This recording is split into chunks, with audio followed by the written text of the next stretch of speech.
Hello everyone, this is Diksha Gupta here, and from today I am going to start a series on 12th class maths. The topic I am starting with is integration.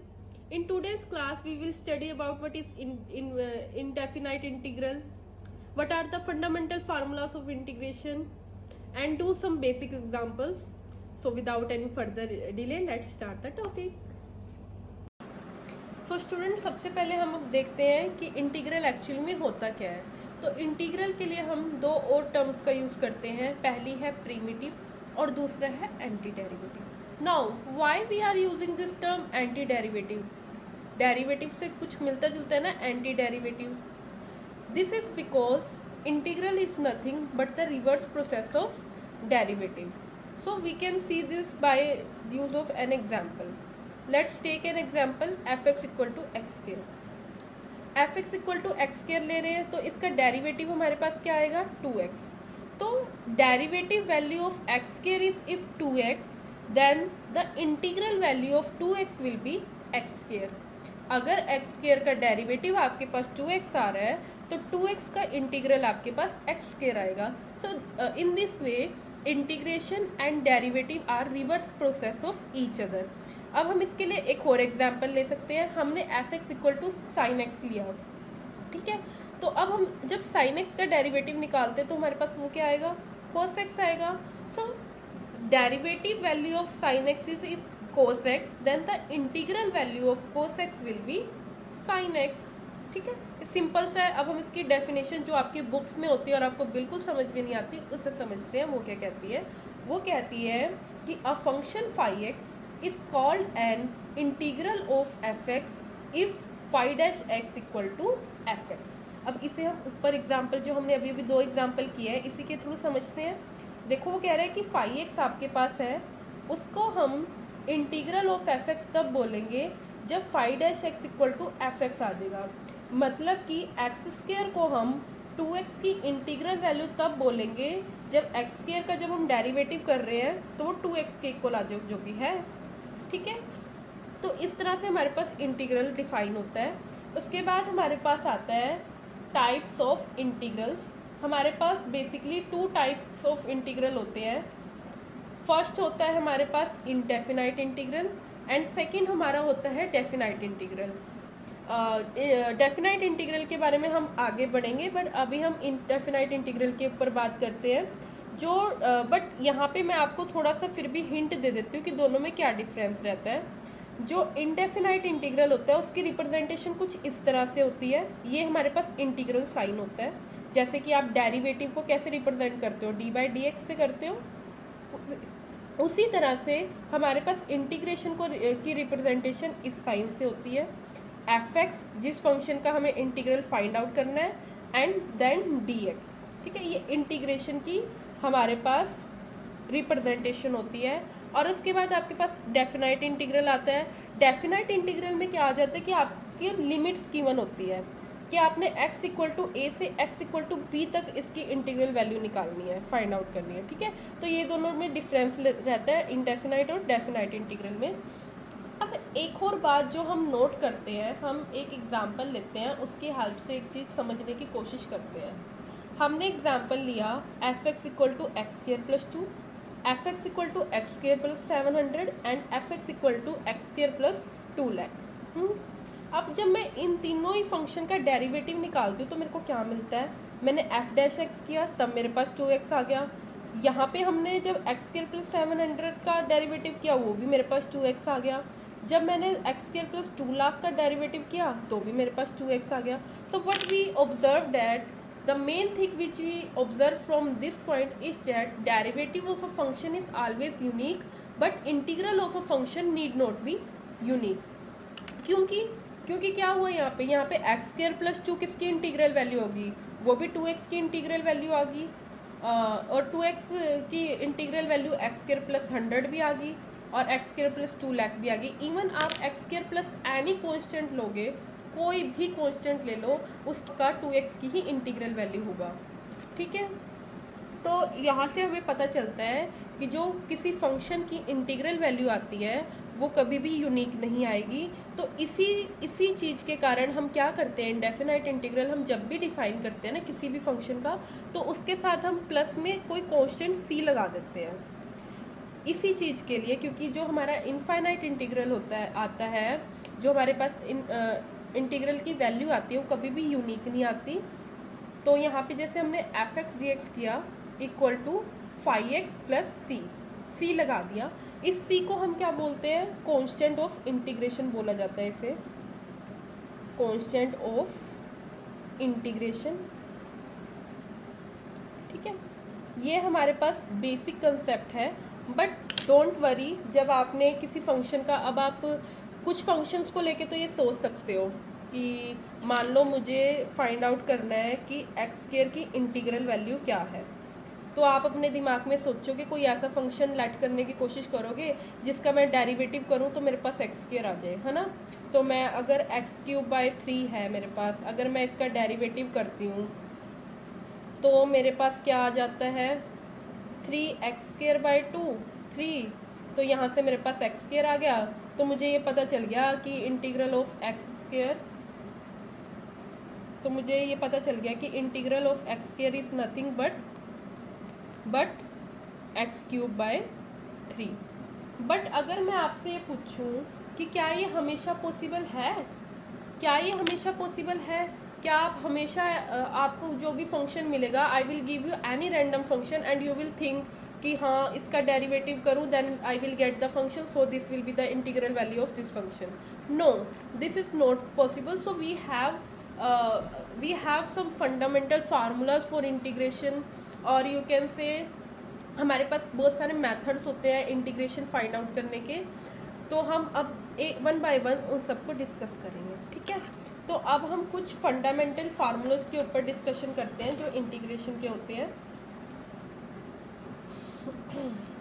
सबसे पहले हमारे पास integration of x and d x क्या होता है, ये हमारे पास equal to होता है एक्स की पावर में n+1 ओवर में n+1 के। ठीक है, ध्यान रखना है n की वैल्यू -1 नहीं होनी चाहिए, except n equal to -1 this result will hold. तो अगर आपको x की पावर n की इंटीग्रेशन निकालनी है तो आप क्या करोगे, ऊपर पावर में 1 ऐड करके डिवाइड में n+1 लिखोगे, जैसे आप डेरिवेटिव में करते थे। आपको अगर xn का डेरिवेटिव निकालना होता था, आप क्या करते थे, डेरिवेटिव निकालने के लिए आगे पावर रखते थे और x की पावर 1 रिड्यूस कर देते थे। इंटीग्रेशन के केस में क्या करना है, पहली बात तो आपने रिड्यूस नहीं करनी, आपने एडिशन करनी है एक पावर की, और नीचे रखना है, जहाँ आप आगे रख रहे थे अब आपने वो ही ऐड की गई वैल्यू को नीचे रखना है। ऐसा क्यों करते हैं, क्योंकि आपको पता है इंटीग्रेशन और डेरिवेटिव के बीच में क्या रिलेशन होता है, ये आप अच्छे से जानते हो। तो अगर मैं इस वैल्यू का डेरिवेटिव करूँ d/dx ऑफ x की पावर n ओवर में n+1, इसका अगर मैं डेरिवेटिव करती हूँ तो मेरे पास xn आना चाहिए, तभी मैं कह रही हूँ कि इसकी ये इंटीग्रल वैल्यू है। देखते हैं क्या ये आता है, n x की पावर में n, सॉरी यहाँ पे +1 आएगा ना, तो करके देखें इसका डेरिवेटिव क्या बनेगा, n+1 x की पावर में n ओवर में n+1, इससे ये कैंसिल, तो हमारे पास xn है। ठीक है, इसी कारण से हमारे पास xn की जो इंटीग्रल, जब हमें xn की इंटीग्रल वैल्यू निकालनी है तो हम x की पावर में n+1 ओवर में n+1 करेंगे। आपको मैं बार बार इसलिए बोल रही हूँ ताकि आपको वीडियो देखते देखते याद हो जाए, आपको बाद में ना याद करना पड़े। और मेरे को लगता है आपको ये अच्छे से पता भी चल गया होगा, अच्छे से आपको याद हो गया होगा। इसके बाद अगर हमें इंटीग्रेशन निकालनी है 1/x dx की, तो ये किसके इक्वल होती है, c लिखना बहुत ज़रूरी है साथ में, log x प्लस सी के। ex की इंटीग्रल वैल्यू किसके इक्वल होगी, ex प्लस सी के। ax की किसके इक्वल होगी, ax का डेरिवेटिव किसके इक्वल होता था, ax log a के। यहाँ पे हम साथ में लिखने की जगह क्या करते हैं, डिनोमिनेटर में लिख देते हैं। तो ये इसका इंटीग्रल क्या बनेगा, ax ओवर में log a plus c, very important c लिखना। साइन x की इंटीग्रेशन क्या होती है, कोस x प्लस सी। ठीक है, माइनस कोस x प्लस सी। और कोस x की इंटीग्रेशन क्या होती है, साइन x प्लस सी। सीकेंड स्क्वायर x की integration secant square x d x की इंटीग्रेशन हमारे पास क्या होती है, 10x प्लस सी। इसी तरह से हमारे पास कोसिकेंड स्क्वायर डी एक्स की इंटीग्रेशन क्या होती है, minus cot x plus c. ठीक है, अब हमारे पास सीकेंड एक्स 10x है। सीकेंड एक्स 10x की इंटीग्रेशन हमारे पास क्या आती है, सीकेंड एक्स प्लस सी। इसी तरह से कोसिकेंड एक्स कोट एक्स की इंटीग्रेशन क्या आएगी हमारे पास, माइनस कोट एक्स प्लस सी। कोट एक्स की इंटीग्रेशन क्या आती है हमारे पास, अभी आपको लग रहा होगा ये सारा तो क्रैम करना पड़ रहा है, डोंट वरी, मैं अभी आपको अच्छे से डिटेल में समझाऊंगी, देखना इसमें कुछ भी क्रैमिंग नहीं है। अभी एक बार के लिए मैं सारे लिख के आपको बता देती हूँ कि जो कोट एक्स होती है उसकी इंटीग्रेशन हमारे पास क्या आएगी, minus log mod of sine x plus c and sorry यहाँ पे प्लस आएगा और यहाँ पे आएगा log mod cos x plus c with negative sign. ठीक है, उसके बाद सीकेंड एक्स की क्या होती है इंटीग्रेशन, सीकेंड एक्स की इंटीग्रेशन हमारे पास होती है log of mod secant x plus 10x plus c. Cosecant x की क्या होती है, log of cosecant x plus minus cot x plus c. ठीक है, अब आपने इतने फार्मूले हमने लिखे हैं, ये कैसे हुआ देखते हैं। 1/x की इंटीग्रेशन मैं कह रही हूँ कि log x प्लस सी होती है, क्यों, क्योंकि जब आप log x का डेरिवेटिव करोगे तो 1/x आएगा। ठीक है, ex का डेरिवेटिव करते हैं तो ex ही आता है, तो ex का इंटीग्रल वैल्यू भी ex ही होगी। अब ax की अगर हम बात करें, जब हम इस वैल्यू का डेरिवेटिव करेंगे तो हमारे पास क्या आएगा, ax log a से log a कैंसिल आ जाएगा, ax ही आ जाएगा। डैट मीन ax की इंटीग्रल वैल्यू क्या होगी, ax बाय log a।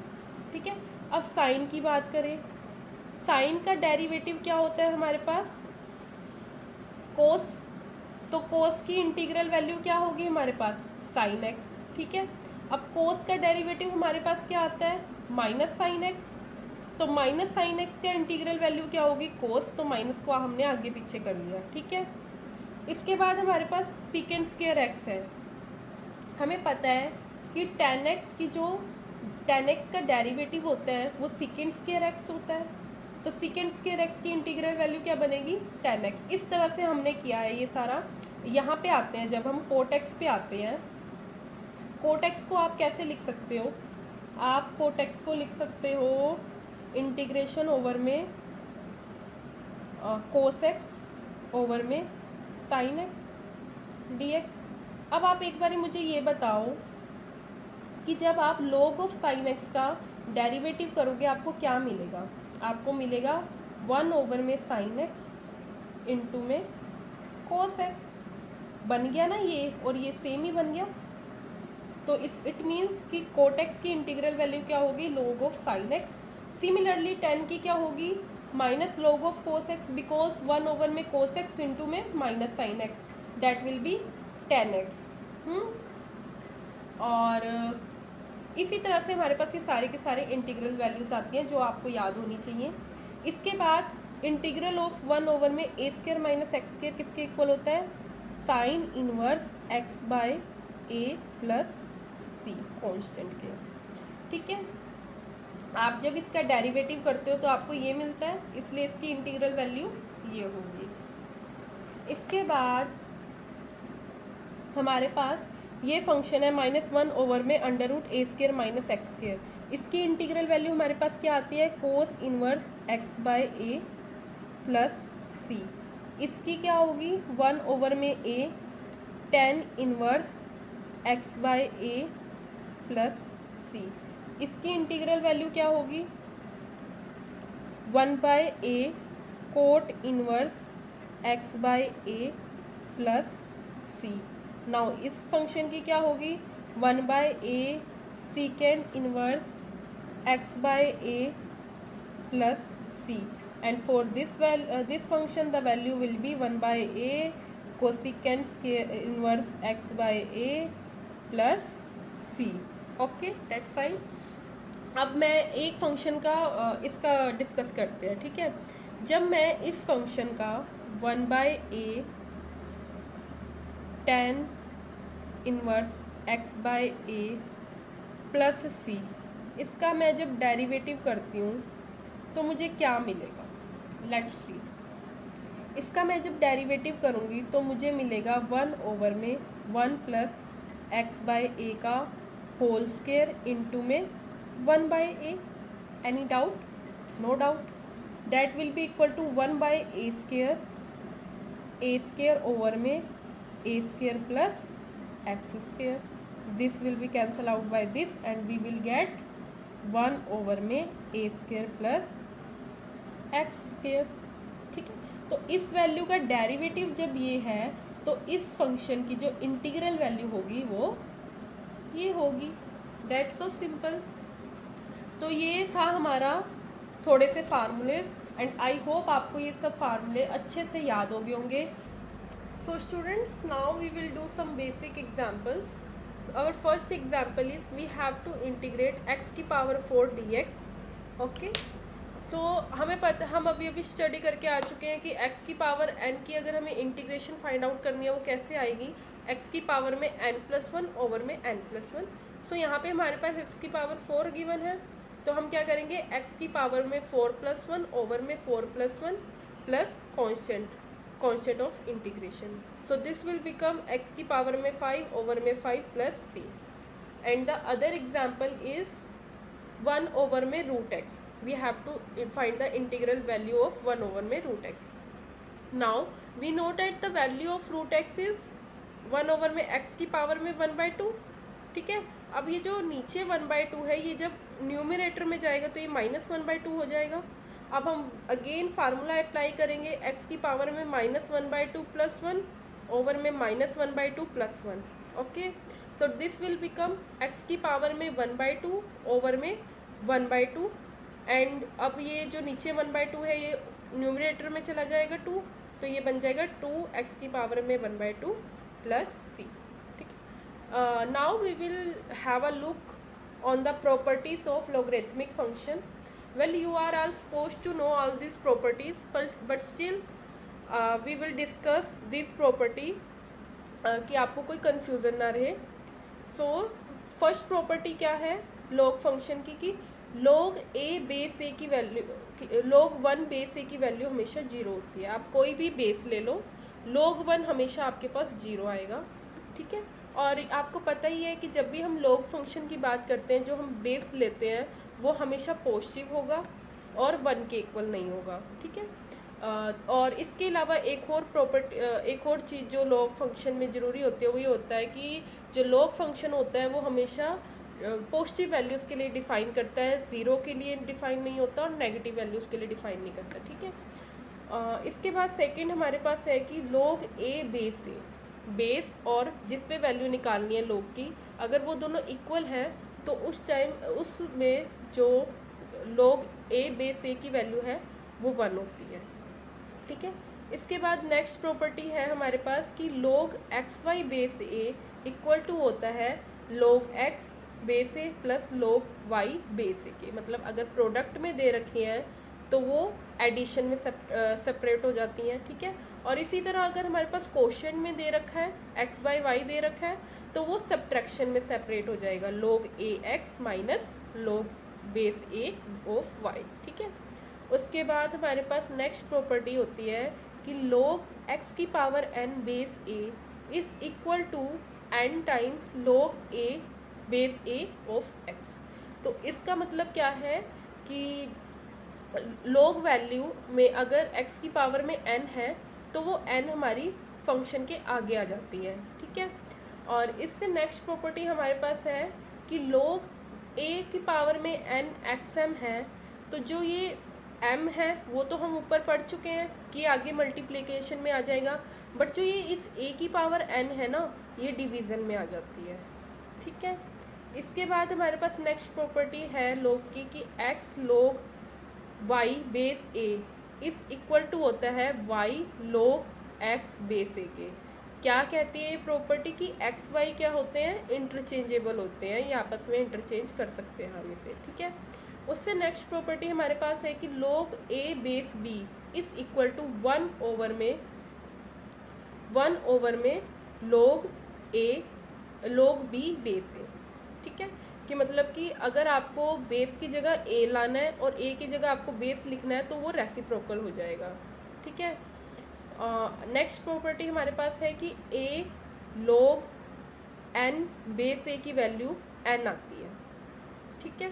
ये बेसिकली ये पता है कैसे हुआ है, ये बेसिकली यहाँ से हुआ है कि हमें पता है a log a n की वैल्यू किसके इक्वल हो जाएगी, n log a के इक्वल हो जाएगी। दोनों इंटरचेंजेबल होते हैं, प्रायर प्रॉपर्टी 7। और तो यहाँ से हमारे पास क्या आ जाएगा, log a की वैल्यू अब बाय प्रॉपर्टी 2 log a की वैल्यू क्या होती है, 1 होती है। तो यहाँ पे हमारे पास n की पावर में 1 आ जाएगा, that will be equal to n। इस तरह से ये प्रॉपर्टी आती है हमारे पास, ठीक है।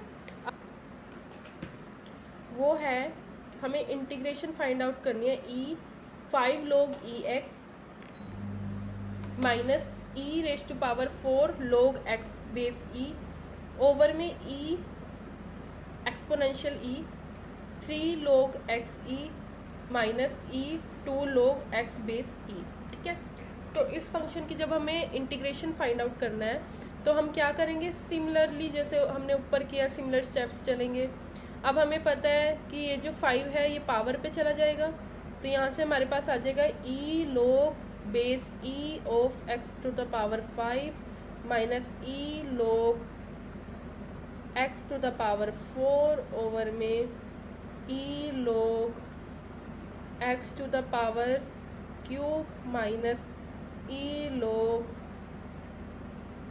x to the power square dx, ठीक है। अब यहाँ से हमारे पास फर्दर क्या आ जाएगा, e log e किसके इक्वल होता है, e log e n equal to n होता है। तो यहाँ से हमारे पास क्या आ जाएगा, x की पावर में 5 माइनस x की पावर में 4 ओवर में x की पावर में क्यूब माइनस x की पावर में स्क्वायर dx।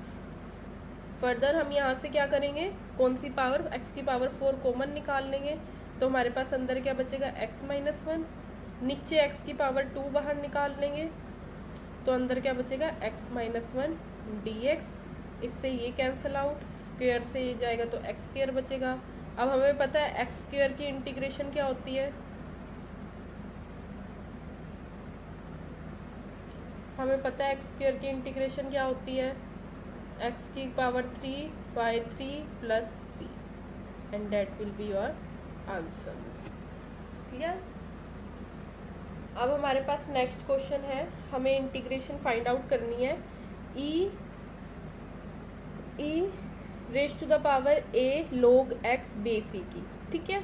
इसको हम कैसे सॉल्व करेंगे, हमें पता है कि जो आगे पावर होगी अगेन ये ऊपर चली जाएगी, x की पावर में चला जाएगा। So this will become log e log x to the power a dx। अब further e log e n equal to n होता है, तो ये किसके इक्वल आ जाएगा, x की पावर में a dx के। अब इसकी इंटीग्रेशन बताओ क्या होगी, x की पावर में a है तो ये बन जाएगी x की पावर में a प्लस 1 ओवर में a plus 1 plus c, and that is your answer, ठीक है। और ये क्वेश्चन आपके लिए होमवर्क है, ये सब बच्चों ने अपने आप करना है और आप मुझे बताना, जिन जिन का हो जाए क्वेश्चन मुझे कमेंट सेक्शन में कमेंट करके ज़रूर बताना कि आपका हो गया, ठीक है। e raise to power x a raise to power x dx, और जिसका ना हो तो वो भी ज़रूर बताना, मैं पक्का इसे सॉल्व करके आपको फिर दिखाऊंगी कैसे होगा। इसके बाद हमारा नेक्स्ट क्वेश्चन है log x base x dx। अब ये इस क्वेश्चन में हमें पता है कि जब बेस वैल्यू और वैल्यू दोनों इक्वल हो तो उस केस में log की वैल्यू क्या होती है, 1 होती है। तो यहाँ पे बेसिकली हमें इंटीग्रेशन 1 की निकालनी है, 1 dx की। हमें पता है 1 को हम कैसे लिख सकते हैं, 1 को हम लिख सकते हैं x की पावर में 0 dx and that will be equal to x की पावर में 1 ओवर में 1 plus c, that will be your answer. ठीक है, अब ये क्वेश्चंस तो थे हमारे लॉगरिथमिक से रिलेटेड। अब हम चलते हैं ट्रिग्नोमेट्रिक फंक्शंस पे। इंटीग्रेशन ऑफ ट्रिग्नोमेट्रिक फंक्शंस, हम ट्रिग्नोमेट्रिक फंक्शंस की इंटीग्रेशन कैसे फाइंड आउट करते हैं, उसके लिए हम पहले थोड़े से एग्जाम्पल्स थोड़े से फार्मूलाज देख लेते हैं इंटीग्रेशन के। जैसे sin 2x है, sin 2x का क्या फार्मूला होता है, 2 sin x cos x। ठीक है, उसके बाद sin 2x के क्या क्या फार्मूले होते हैं, दो फार्मूले जो मेन, वैसे 3 फार्मूले होते हैं, 1 minus ten square x over में 1 प्लस टेन स्क्वायर एक्स भी होता है, इसका भी एक 10 में फार्मूला होता है, बट हम अभी 10 वालों को नहीं ले रहे क्योंकि ज़्यादातर इंटीग्रेशन में साइन कोस का ही यूज़ होता है, साइन कोस वाले फार्मूलोज का ही यूज़ होता है। तो cos 2x की वैल्यू किसके इक्वल होती है, 2 cos स्क्वायर एक्स माइनस 1, और इसका एक और फार्मूला होता है 1 minus 2 sine square x.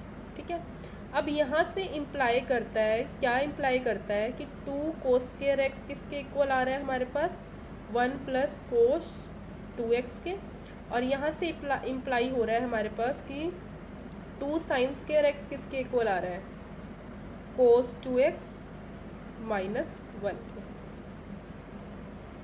Sorry 1 minus आएगा यहाँ पे। ठीक है, अब आप एक चीज़ देखो, इसको आप दोबारा लिख देती हूँ मैं, 1 माइनस cos 2x के। ठीक है, अब आप एक चीज़ नोट करो यहाँ पर, जब यहाँ पे ट्वाइस एंगल है तो यहाँ पे उसका हाफ आ रहा है, यहाँ पे 2x है तो यहाँ पे उसका हाफ x आ रहा है। तो अगर मैं आपसे पूछूं कि sin x का फार्मूला क्या होगा, तो आप क्या बताओगे, जो 2 साइन, अब यहाँ पे क्या था, इसका हाफ था ना, तो अब x का हाफ क्या हो जाएगा, x/2 cos x/2। ठीक है, सिमिलरली अगर आपसे कोई ये पूछे कि 1 प्लस cos x किसके इक्वल होगा, हमें पता है 1 प्लस cos 2x किसके इक्वल है, हमें पता है 1 प्लस cos 2x किसके इक्वल है, 2 cos स्क्वायर x के। यहाँ पे एंगल 2x था तो यहाँ पे एंगल क्या आया, उसका हाफ आया। तो अब हमें देखना है कि 1 प्लस cos x किसके इक्वल होगा, तो ये इक्वल होगा 2 cos स्क्वायर x/2 के, जो यहाँ पे एंगल है उसका हाफ यहाँ पे आ जाएगा। सिमिलरली हमारे पास 1 माइनस cos x किसके इक्वल होगा, सॉरी 1 माइनस cos x किसके इक्वल होगा, 1 minus cos x will be equal to 2 sine square x/2। ठीक है, ये दोनों फार्मूले सबसे ज़्यादा यूज होते हैं इंटीग्रेशन में। बहुत सारे क्वेश्चंस है जो इन दोनों फार्मूलोज की हेल्प से होंगे। ठीक है, उसके बाद हमारे पास sin 3x का क्या फार्मूला होता है, 3 sin x minus 4 sine cube x. ठीक है, 3 sin x minus 4 sine cube x, और cos 3x का क्या फार्मूला होता है हमारे पास, माइनस बाहर आ जाता है इसमें, 3 cos x minus 4 cos cube x, तो ये बन जाएगा 4 cos cube x minus 3 cos x। बच्चों को कंफ्यूजन रहती है, बच्चों को बहुत बार कंफ्यूजन रहती है इस चीज़ में।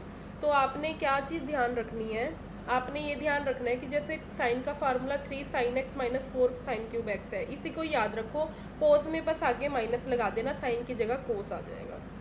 ठीक है, वो याद रखने की ज़रूरत नहीं है, इससे सिंपली आप इजीली याद कर लोगे इसे। उसके बाद हमारे पास अब फर्स्ट क्वेश्चन है, हमें क्या फर्स्ट क्वेश्चन में करना है, इंटीग्रेशन फाइंड आउट करनी है 2 ओवर में 1 प्लस cos x dx की। अब अभी अभी हमने क्या पढ़ा था कि 1 प्लस cos x किसके इक्वल होता है, 1 प्लस cos x इक्वल होता है 2 cos स्क्वायर x/2 के, पढ़ चुके हैं यहाँ पे हम। ठीक है, अब ये 2 से 2 कैंसल आउट हो जाएगा, तो हमारे पास क्या बचेगा, 1 ओवर में cos स्क्वायर x/2, और cos स्क्वायर x/2 1 ओवर में cos स्क्वायर x/2 किसके इक्वल होता है, सेकेंड स्क्वायर x/2 के। ठीक है, अब हम जब इसकी इंटीग्रेशन करेंगे तो क्या आएगा, सेकेंड स्क्वायर एक्स की इंटीग्रेशन क्या होती है, tan x/2, और जो एंगल है उसका हम डेरिवेटिव करके कहाँ रखते हैं, डिनोमिनेटर में रखते हैं, डिनोमिनेटर में आ जाएगा 1/2 plus c, so this will be equal to 2 tan x/2 plus c, and that will be your answer. Now our next question is we have to find out the integration of cos 2x plus 2 sin square x over में cos square x dx. ठीक है, तो हमें ये find करने के लिए हम क्या कर सकते हैं, हमें cos 2x का फार्मूला पता है, हमें cos 2x दिख रहा है और हमें पता है कि cos 2x का एक फार्मूला 2 sin square x में होता है, तो हम वही फार्मूला यूज़ करते हैं यहाँ पे. हम क्या, cos 2x का फार्मूला क्या होता है, 1 minus 2 sin square x plus 2 sine square x over में cos square x d x. ठीक है, अब यहाँ से 2 कोस स्क्वेयर एक्स से 2 cos square x cancel out हो जाएगा, 1 ओवर में cos square x is second square x d x, और सेकेंड स्क्वेयर एक्स की क्या होती है इंटीग्रेशन हमारे पास, tan x plus c, and that will be your answer. So guys, that's enough for today's video. I hope you really find something useful in this video. If you have any query regarding the topic, then you can ask me through comment section, and if you find that you are getting something from my video, then don't forget to hit the subscribe button, and let's wrap up the class. Have a blissful day ahead everyone. Bye bye, take care.